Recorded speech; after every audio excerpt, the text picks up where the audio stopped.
I'm going to show you how to perform a lying posture check, and I'm going to use Claire as a demonstration.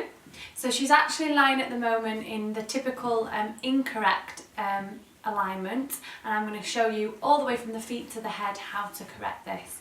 Claire, if you could just lift your hands above your head or out to the side just so they can see your spine, that's great.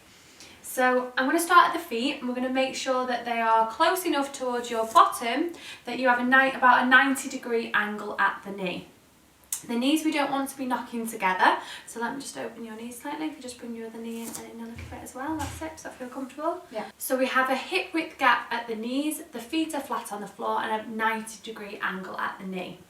Then we're going to have a look at the pelvis, and just as when we were doing the standing posture check, we want to make sure the pelvis is in the right position. And typically after pregnancy, we have a big increase in the lower back curve, and this is due to the pelvis being shifted forward. So if you just over exaggerate that for me for the camera, that's it. You'll have a big gap here and the pelvis will be shifted and tilted forward. What I want Claire to do is bring the hip bone, which is here, in line with her pubic bone, and drop it down, that's it. So I'm not flattening her back right into the mat and creating a too big a curve the opposite way, which we did when we were standing, when we did a forward tilt and a backward tilt. I'm just going halfway in between. So pubic bone and the hip bones are aligned. So that would mean that the lower back is on the mat, but it's not pressing down into the mat. So you should not feel your vertebrae pressing down into the mat, and you should not feel your lower back arching too much away. Then we're going to take the attention to the ribs, and we're just going to drop the ribs down, making sure that the shoulder blades are flat on the floor behind and we're not flaring these ribs. So you can bring your arms back down now to your side. Excellent. So next we're going to check that the shoulders are relaxed down towards the mat and they're pulled away from the ears. So take a big deep breath in.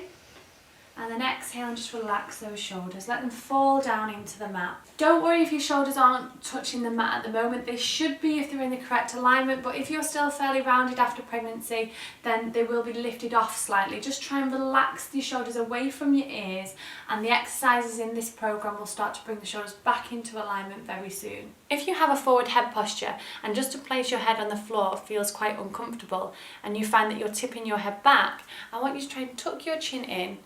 And if it's still uncomfortable on the back, I'd like you to roll up a towel and just place it underneath your head, or a pillow will do the same trick.